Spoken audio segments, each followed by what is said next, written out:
Immense, arid, and virtually endless, the land of Patagonia is a fascinating territory for thrill-seeking explorers.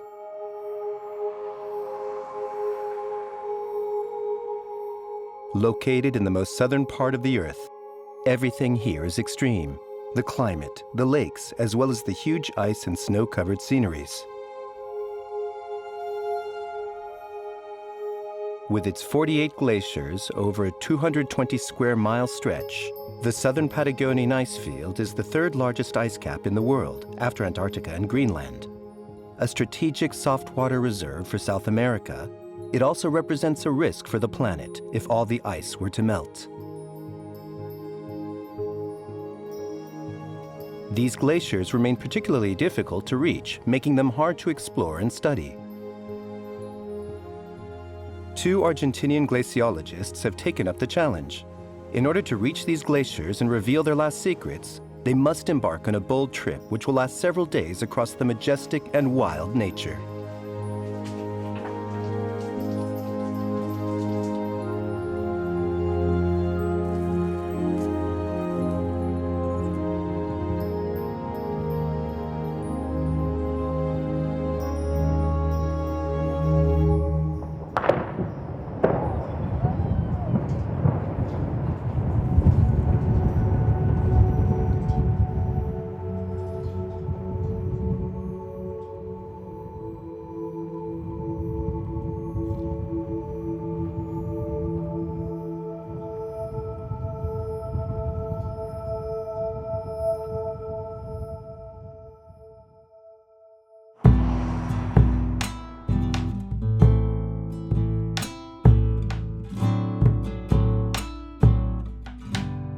The city of El Calafate in the Santa Cruz province is the strategic starting point when it comes to exploring the region.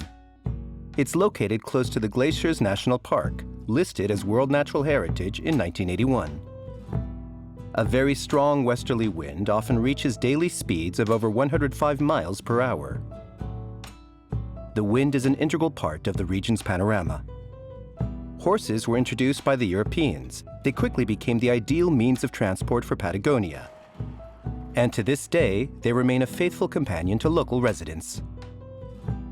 The land was previously inhabited by the Tehuelches Indians, and it started attracting Europeans in the early part of the 20th century, in a new rush for cattle breeding, a very profitable cattle business. They built huge ranches called estancias, enabling them to broaden their activities. Today, they offer hiking adventures to explore the region.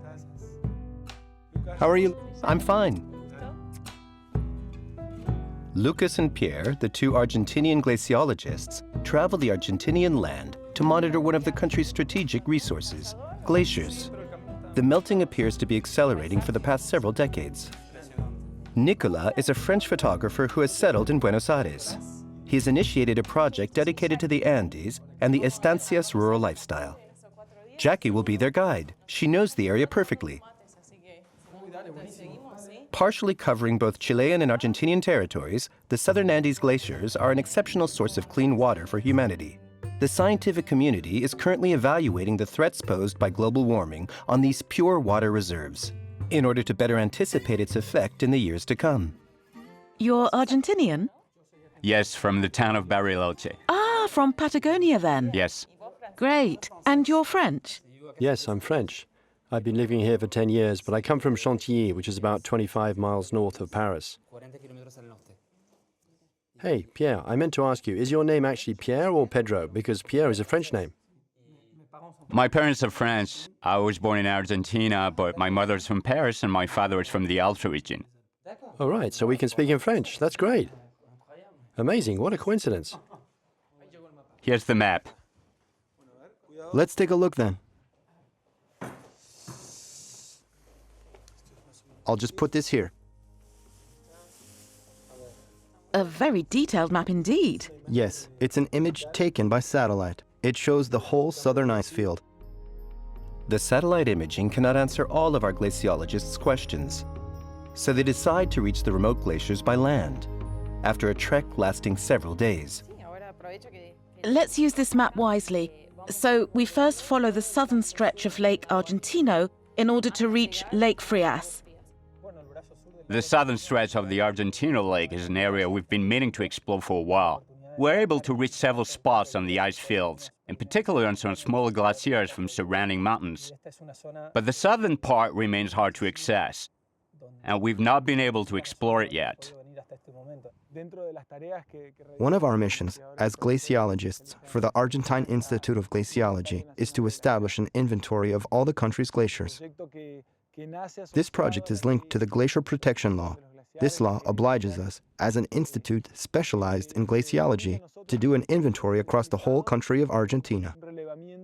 The survey includes identifying their locations, list their characteristics, and how they evolve over time globally. Horse and cattle breeding make up for the largest part of the estancia's activities. For the gauchos, every day is a full day. The estancia includes 12,000 hectares of prairies on the south bank of Lake Argentino, an ideal territory to raise a large herd of cows living in total freedom. Water and pastures are aplenty.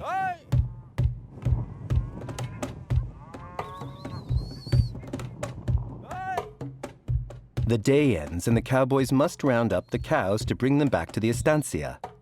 With the help of their dogs, the gauchos try to gather the herd.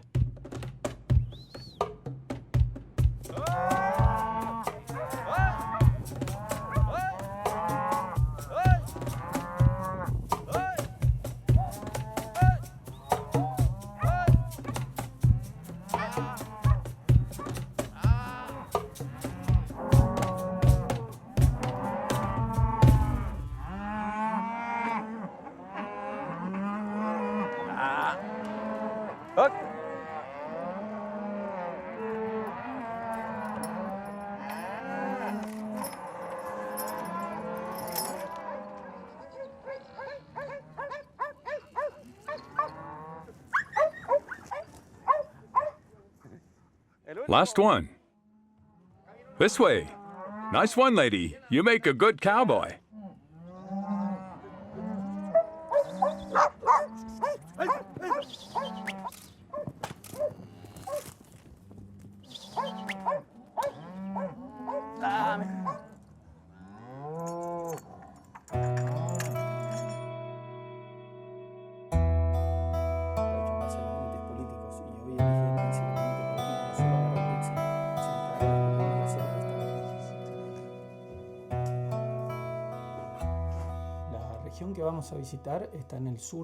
The zone we're about to visit is located on the south side of the glacier, very isolated and hard to access.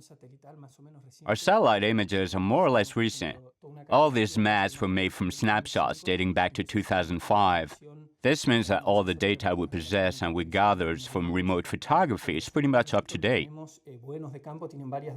However, the last on-site surveys date back several decades, which means they need to be updated in order to see what has changed. Because of the remote location, these glaciers are the least explored of the whole ice field. The only way to access these parts is after a long horse trek, lasting several days, 2 lake crossings by boat, and then you finally reach the glacier by foot. This explains why none of the data is recent. Our expedition will enable us to determine towards which side the glacier's water run, either towards the Atlantic Ocean or the Pacific.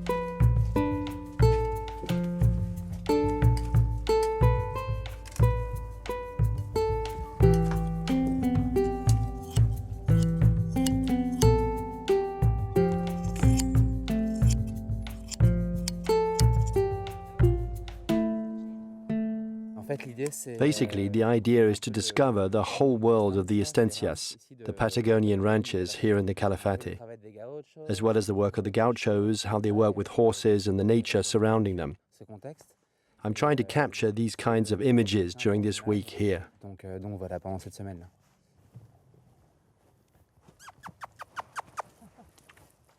Nico, Yes. it's for you. For me? Why? Why? Because it's the worst one. Lake Argentino sets the location for a unique phenomenon. The Perito Moreno Glacier cuts the lake in half, so it creates pressure variations between the north stretch and the south stretch. When the pressure gets too high, water overflows, and this causes the flooding of the surrounding forests. Pierre and Lucas come to study the marks left by these floods. These tree trunks will reveal treasures of information. These? Yes. Look, that's the lake's previous level where we were looking for. Notice how they are all facing the same direction. They're parallel to the shore, which means perpendicular to wave movements. I think that this must be the lake's highest point before it overflows. Do you recall this being the same overspill level? No, it has varied over the years. It varied? Yes, it's varied. This level here is clearly visible. There are no other markings as clear as this one. The weather is nice now. The wind is dropped. Very different from this morning's weather. Weather changes rapidly around here. No more wind suddenly. That's what you're looking for? Yes, precisely. Pierre, what do you think? I'm not so sure. This trunk seems to be too eroded. Let's find another one. Yeah, you're right. We need to find a trunk with some bark. This way we can visualize the tree's final ring. We can then determine its age and the date of the last flood. Let's find other trunks. We have one here, and more over there. There are several here. Yes, this one's good. Look at the clear section here. We need at least 40 or 50 rings in order to determine the date. Let's mark down the GPS coordinates so we can come back and take some samples. You got it. So we'll keep on going towards the lake. We'll do some more surveying there. By foot? Yes, we're on the lookout for more markings indicating the levels reached by the lake. And take a look at the shore. Why don't you leave your horses with me? I'll take them back to the ranch. How's that? Perfect. See you back at the camp. Sounds good. Very well. See you later. Bye.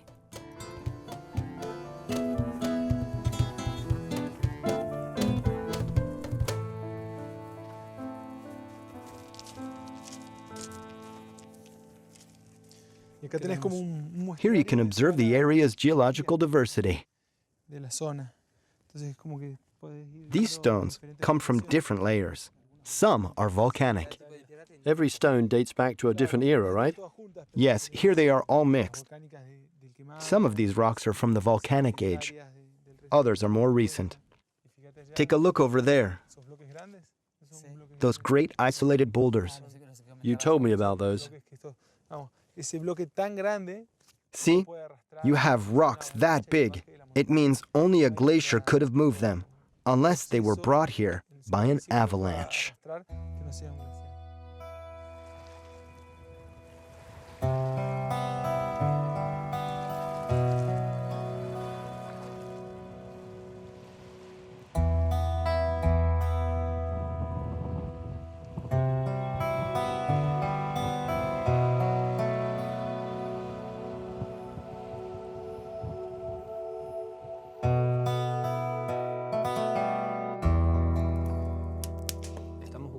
Before the next day's big departure, Lucas and Pierre ask Jackie for some details on the route they're about to embark on.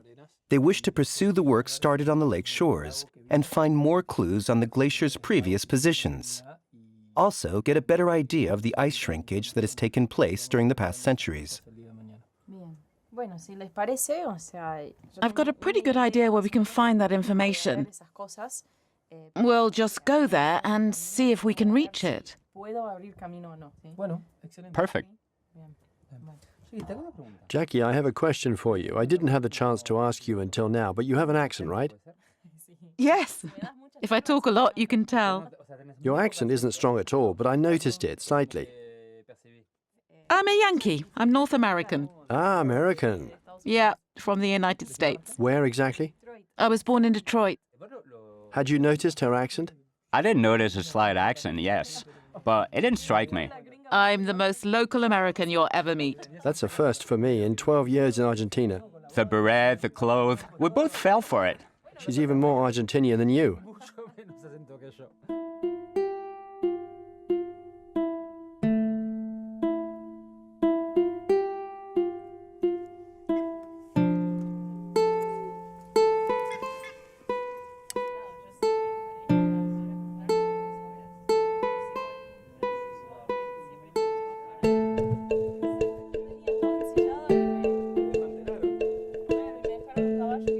Today is the big day. The riders will soon be heading towards the hidden glaciers. The gauchos take care of the last details before taking off. Some horses are loaded with provisions and equipment. In these wild desert landscapes, everything needs to be planned in advance.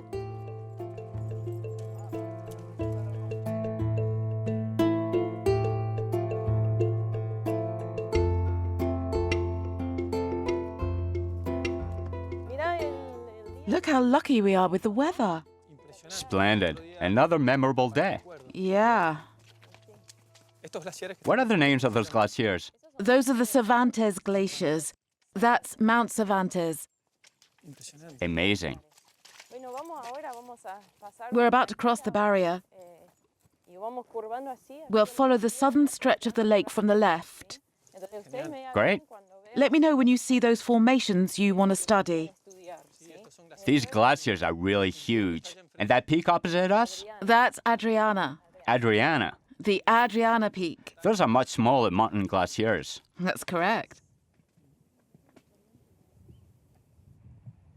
The riders progressively depart from the forests. They are soon able to see the valley of the Cachuru River. Their first stop will be at the Cachuru Refuge for lunch.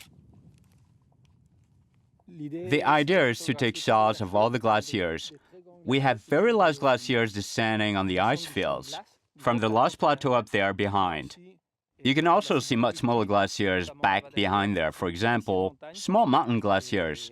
And one of the goals of our trip is to take photos of all the various small mountain glaciers to observe their current conditions. Since there are some huge glaciers in this area, some are even several hundreds of square miles in size. Sometimes you tend to forget all the other icy mass. But we must do an inventory of all the country's ice reserves. So small glaciers are also very important.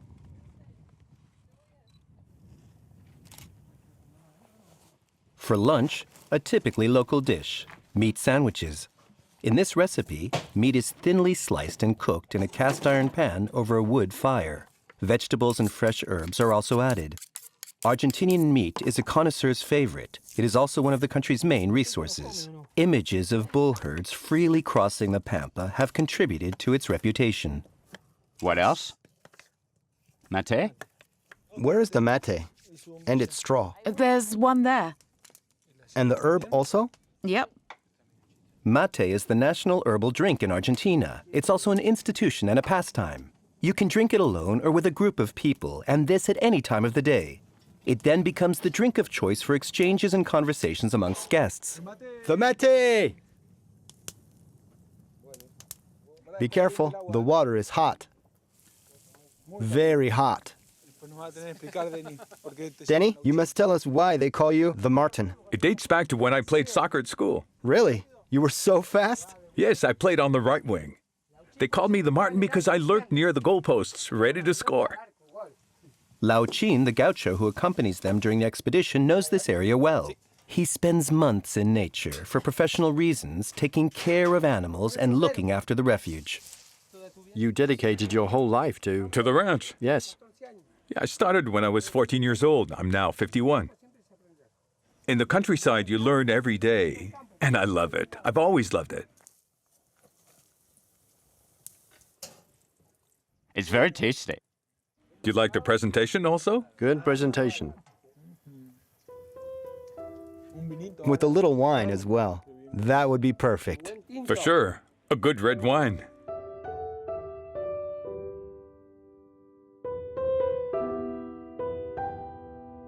The day ends. The team heads towards the Laguna Refuge where they will spend the night and get ready for the next part of the adventure.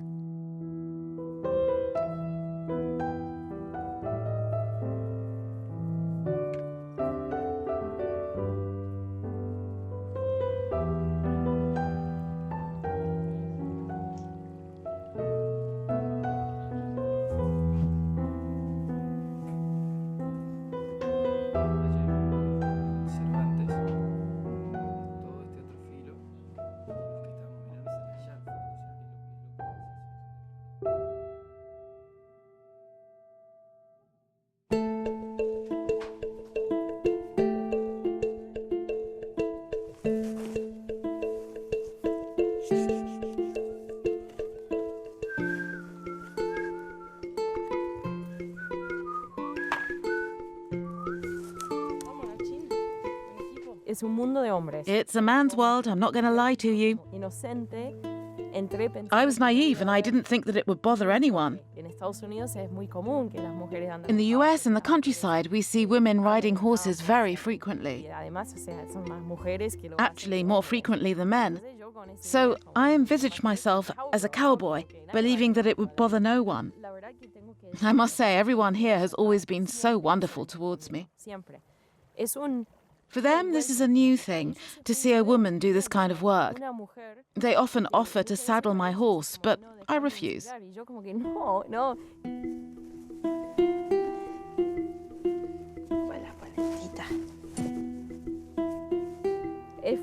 It did surprise me because I came here with a dream of nature in mind.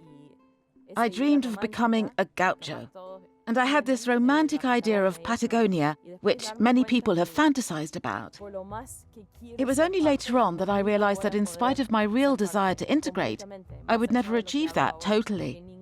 And none of the ranches here in Argentina will put a woman to work.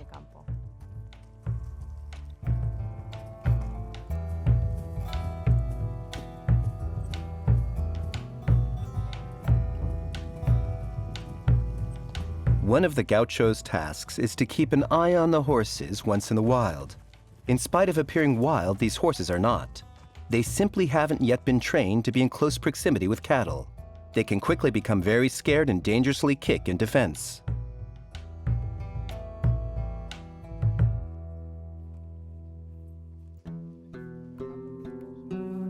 Are we off? Jackie wants to show the glaciologists a very special place.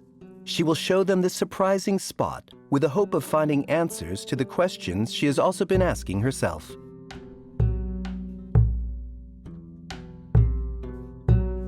Have you been to Patagonia before, Nico? You know, it's amazing. I've been here for 10 years. I've been to the whole north and eastern regions, and every year I go back to France. And since I only have 3 or 4 weeks to go back, I always go to see my grandparents, who are in the Alps. I prefer to see places which are way different from those I already know in France. So, I'd always save this destination for later. And what do you think of the landscapes of the Glaciers? It's really amazing. So vast, so gorgeous. When you see all the color ranges out here, it's simply sublime. And it's great for photography. The light and texture contrasts are just simply gorgeous. Did you take a few pictures of the skies? I didn't stop. This way.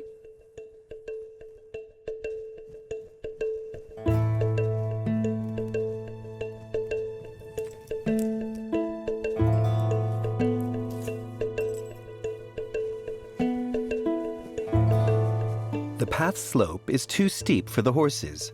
They will remain high up under Lao Chin's safeguard. They must walk for another 30 minutes. Distances are broad in Patagonia. Broad like Patagonia itself.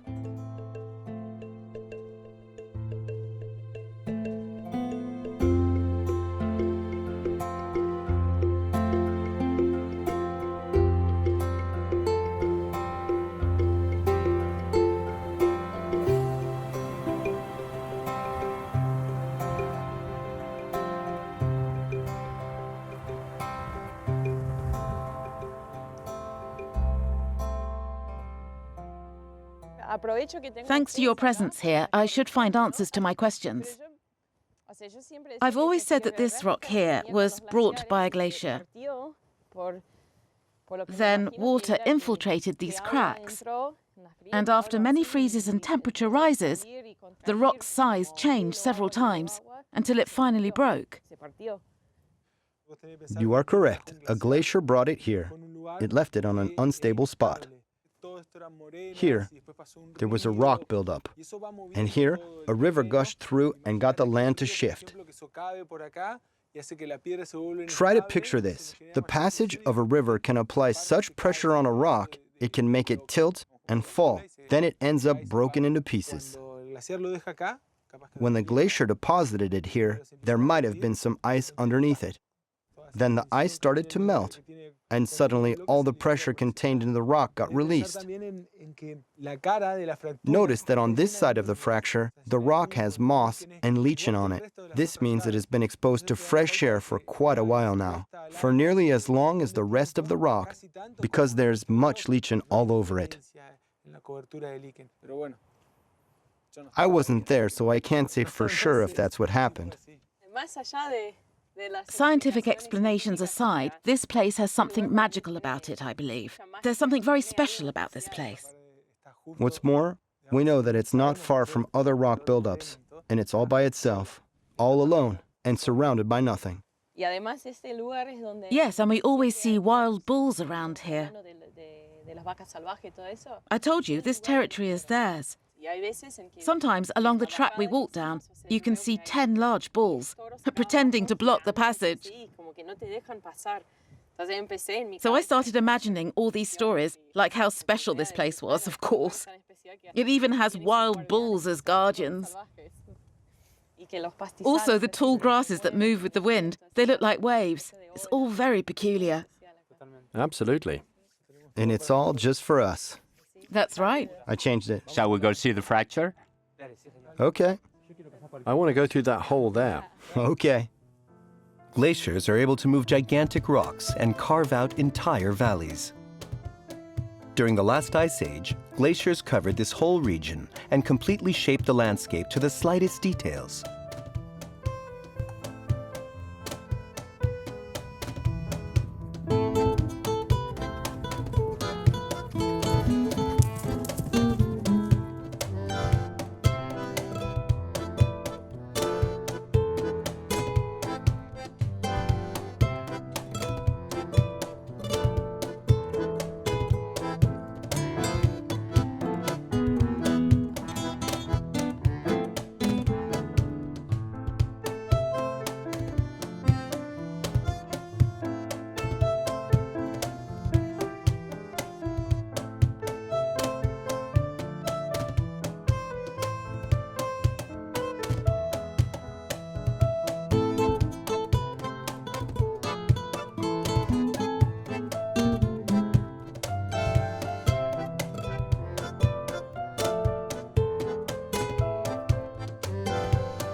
Today, the team will reach the hidden glaciers at last.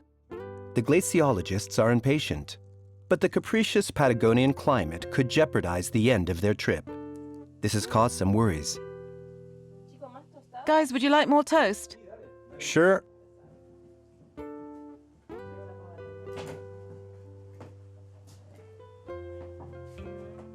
Is it still raining? Yes, it rained all night. Will the weather get better during the day, or are we getting drenched till tonight? Look over there. That's where the weather usually comes from. From the south, the southern ice field. It looks like the weather's lifting over there, so you never know, but I trust the weather.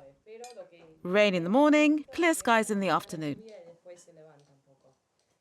The thing is, in Patagonia, you need to get outside. You know what they say here? The mountains get needy. Yesterday was a gorgeous day. The Cordillera showed us her true splendor. We took thousands of pictures, so today she's a little jealous. She's hiding. She's tucked away. It's up to us now. Exactly. We must be patient. She won't be angry for long, and she'll reveal herself to us once again. So today we must send good vibes and wait until her bad mood evaporates. Anyhow, we need to get out. That's what they say out here. Fine, then let's get out. Hi, here I brought you some cups just in case. Thanks. So how do we work with this weather? You tell us. You were outside. Is the weather clearing up a bit? It's getting a little brighter.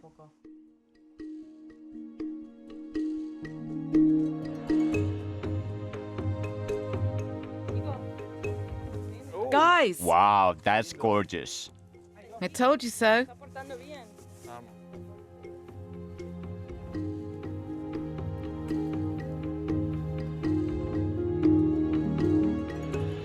Jackie was right about the weather improving. The sky is clearing up little by little.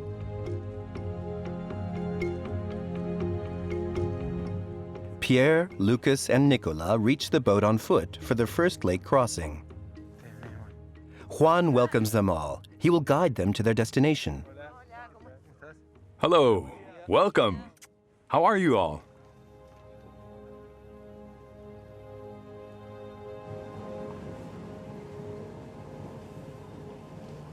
Have you been to the National Glacier Park before? Yes, but usually we work further up north. We've been several times to the Chalten. I didn't know the southern stretch of the river, let alone Frost Lake. It's great that you've all made it here, in this quiet area on the Chilean border. Yes, this really is a splendid area. Have you been working here long? I've been working here for 3 years. Before that, I was in the Perito Moreno. Have you noticed any changes in the glacier these past 3 years? Have you noticed any changes in size? The Perito Moreno doesn't change. It has evolved slightly, but generally speaking, it remains stable. On other glaciers, you can notice the retreat more clearly. The lake we're currently on has risen considerably. How long will it take us? About a half an hour walk across the forest. Then the crossing takes 20 or 30 minutes plus another 2 hours walk. All in all, about 3 hours from here.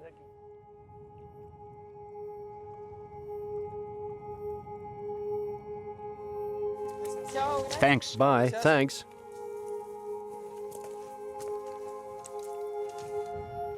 The forest crossing is the second challenge before reaching the hidden glaciers. Though still far in the distance, their sight has invigorated the hikers.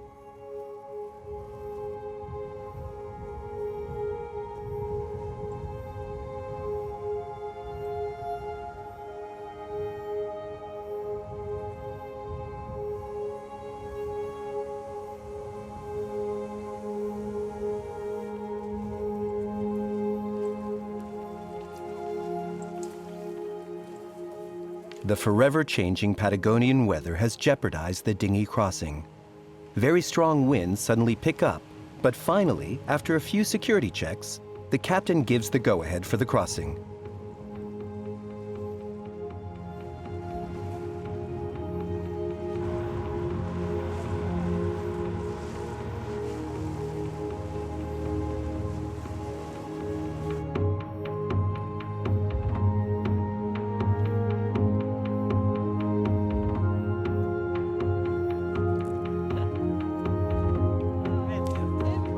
I'm soaking wet. Let's see if the equipment made it. You learned your lesson.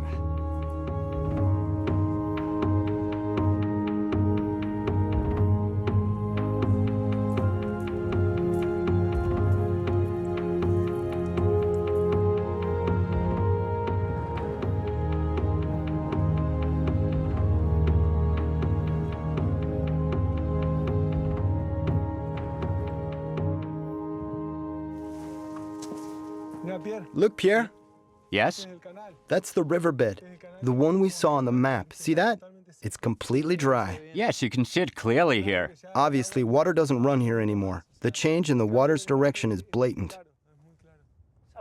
According to information given by local hikers, water levels started decreasing in the 80s. A few years later, it stopped altogether.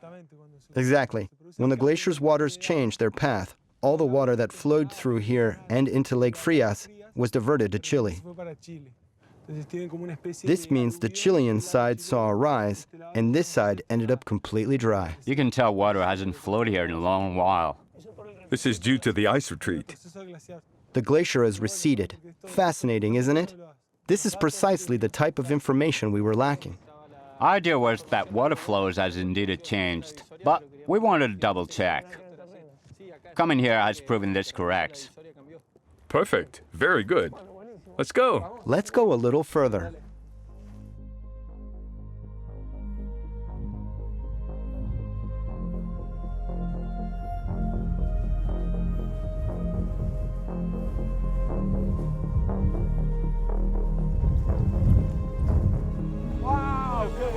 Great. Very good. Let's go! Finally, here it is, a giant block of ice. Fantastic! Now we're able to see all three glaciers, the Grande, the Cubo, and the Dixon, or Frias, all the way at the back.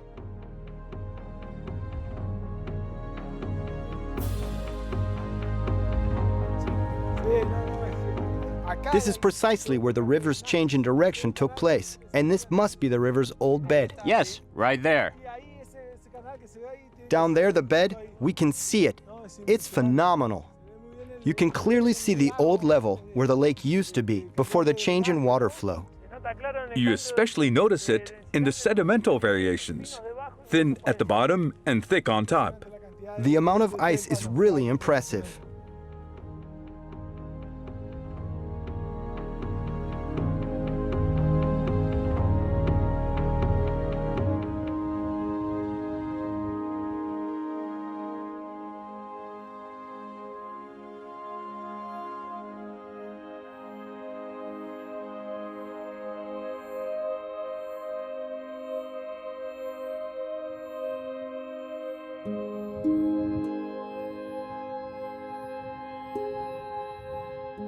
The glaciologists found the glaciers in a worse condition than what satellite imaging had led them to believe.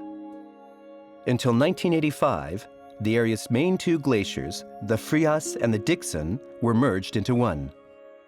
Lucas and Pierre discover that it is no longer the case. Glaciers have melted fast. In 30 years, nearly 2 square meters of the Frias Glacier have melted away, now replaced by a deep lake on which even icebergs can be seen floating. The Dixon story is even more dramatic. Over 6 square miles of glacier lost, a disappearance which has created a gateway for the waters of the Frias Glacier to flow into the Pacific Ocean. The ice field contains 48 glaciers and many smaller-sized glaciers. Among these great glaciers, which enable us to understand the overall phenomenon within the ice field, nearly all of them are seriously melting. 46 out of 48 glaciers have seen relatively high losses in ice mass. The Uppsala is an extreme case. He has lost huge quantities of ice, nearly 20 meters every year at the front of the glacier. 20 meters, that's an incredible amount. Like a 7-story building disappearing every year. And this takes place at the front of the glacier. A little further down south, we have the Perito Moreno Glacier, a very unique glacier. According to data gathered since the early 20th century, it has hardly changed. In this general context, where much of the ice fields and glaciers are melting, the Perito Moreno remains relatively stable.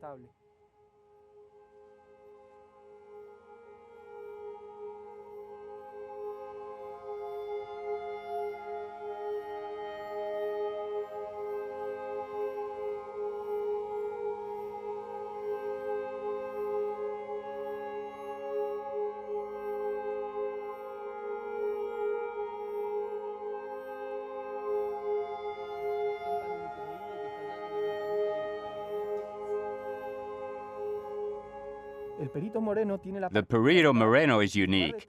Instead of ending in a wide and deep lake, it faces the Magellan Peninsula. So the glacier advances until it reaches the peninsula. And instead of losing ice in increasing quantities, it finds itself blocked and contained. This was confirmed by studying the glacier's progression rates. The edge of the glacier where it crumbles should move faster than its center. It is not a normal behavior for a glacier, when it actually moves faster in the middle.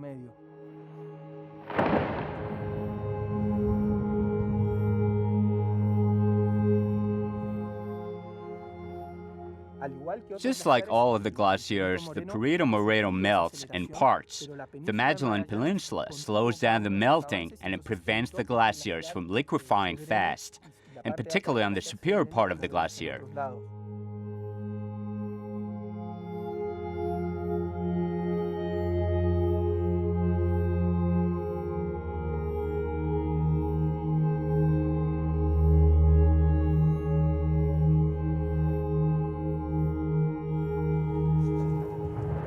Here it is. There's that sound again.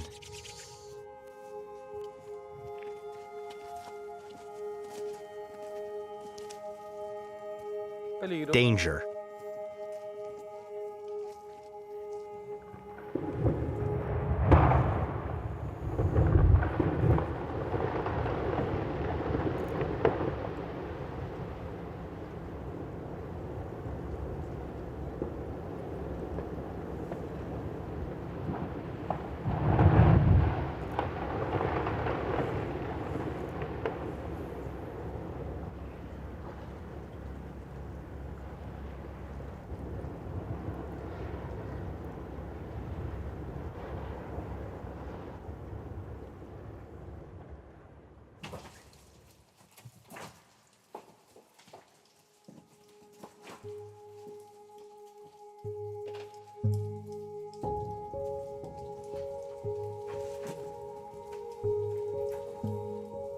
Our team of glaciologists decide to slip under the glacier, a very dangerous place to explore. They might be able to uncover some very unexpected secrets.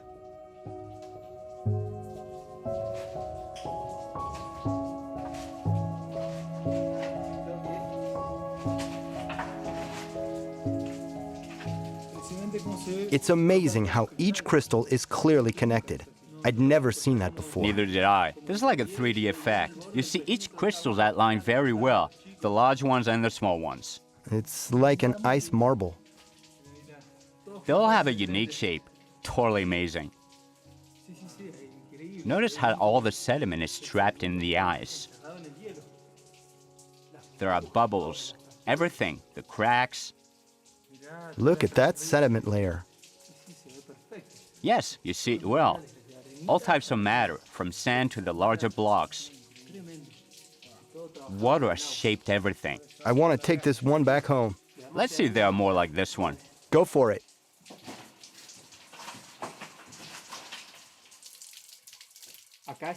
This part is a tunnel.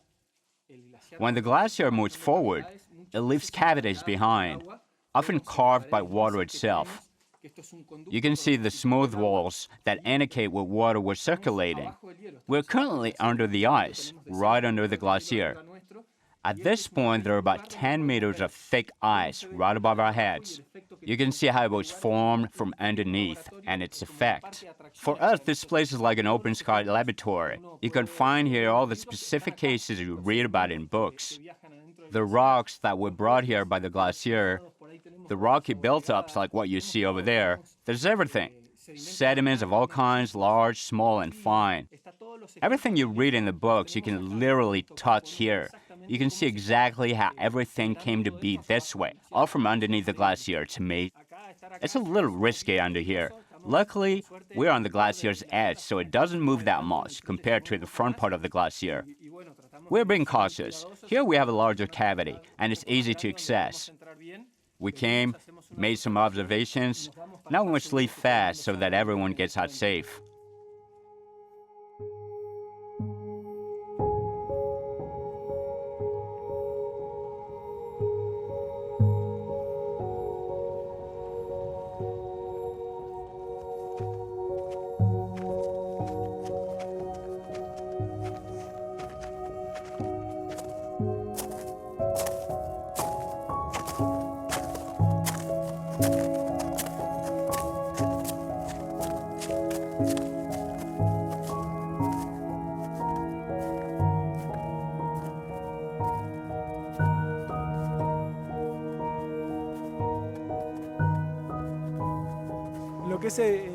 On its surface, you can observe typical glacier topography.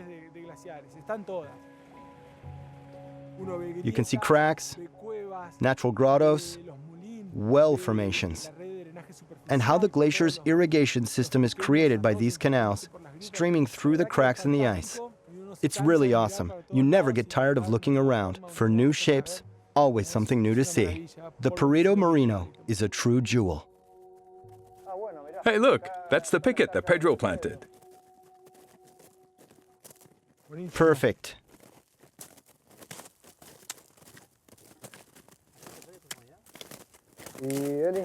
Usually he plants 7 or 8 beacons about 2 meters tall. The picket is painted white so it doesn't overheat with sun radiations. Would you like to measure it? Yes, good thinking. Perfect. Go for it. I'll give you the GPS coordinates. B1. B1. Do you have the tape measure? Here it is. Let's measure it. Guys, I have a question. Why are you taking these measurements? This we call ice beacon or tag. They are used to measure the glacier's recess. The idea is to measure the height at a moment T, and when you return several times, you can measure how fast the ice melts. It gives us an indication of what's happening in this part of the glacier. Ah, right. How it has evolved. In the past 10 years, a new generation of glaciologists have taken the lead. We have seen new ideas emerge and ideas come to fruition. Today, we're accomplishing things that were deemed impossible at first.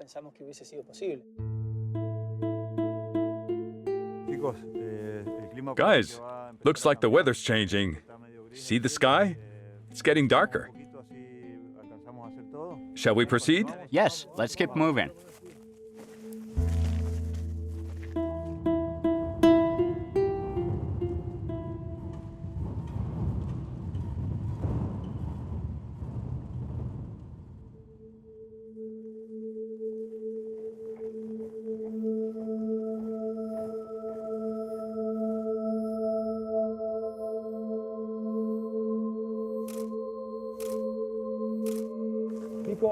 Nico, we're going up that way to take a few pictures and see what the glacier looks like from up there. Okay, you go up and I'll take a picture of you, okay?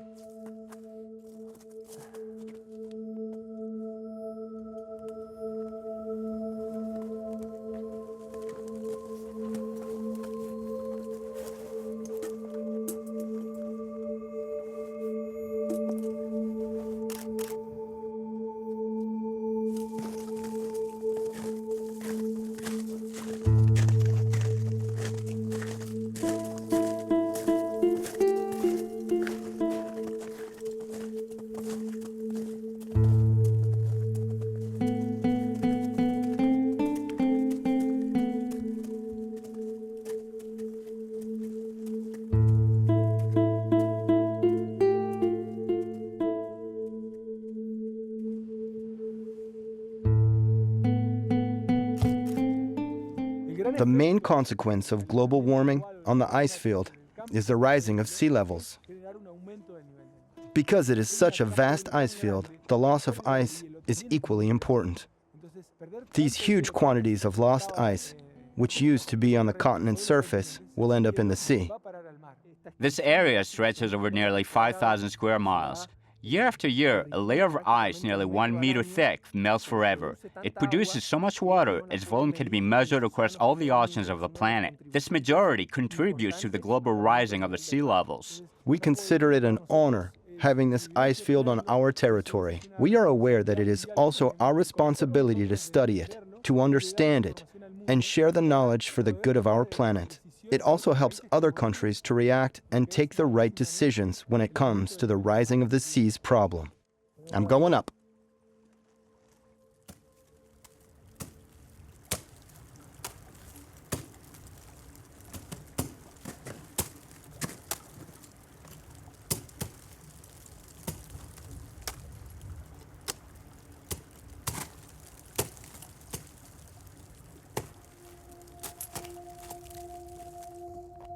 Wow, what an impressive view. You see that? Let's take a photo. Okay. Look at the lake's shoreline. It's superb. Amazing. Such an incredible beauty. We would like to get a work team together in Argentina, a team of serious glaciologists to pursue our research. So that research isn't limited to our work only.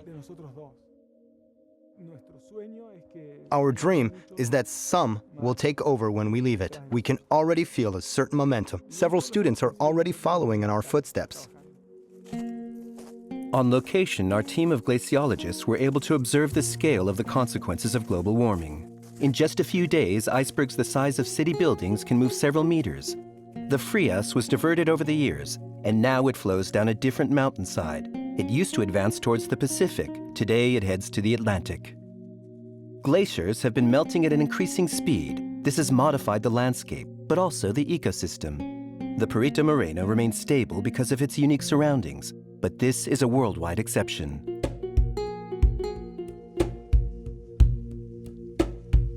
Lucas, Pierre, and Nicola head back to civilization, driven by a deep desire to preserve this nature, these unique glaciers, as well as their pure water reserves, which constitute an unexpected gift for the future of humanity. Shall we go?